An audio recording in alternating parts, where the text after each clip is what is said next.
50 лет у нас тоже было когда-то.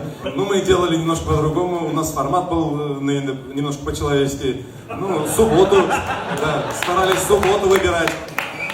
Потом старались сначала концерт давать, потом только за стол садились.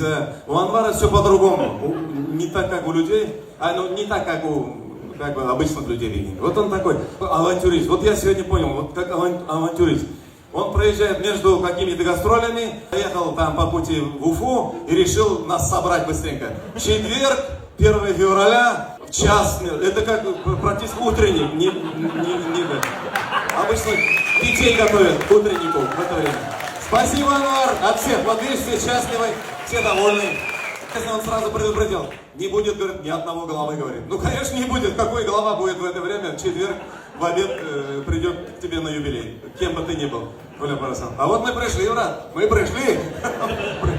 Брат, братишка, коллега. На самом деле, друга могу назвать.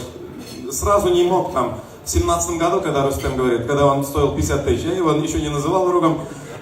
Тогда просто... Нуравей, в 17 году ты как раз стоил 50 тысяч. Мин уляп, а я-то сколько стоил тогда? В 17 году Анвар стоил 50 тысяч. Я чуть подороже, я думаю. Ну, в 24 году Анвар стоит подороже уже. Вы представляете? Вот жизнь вот так, Турмашулайтау.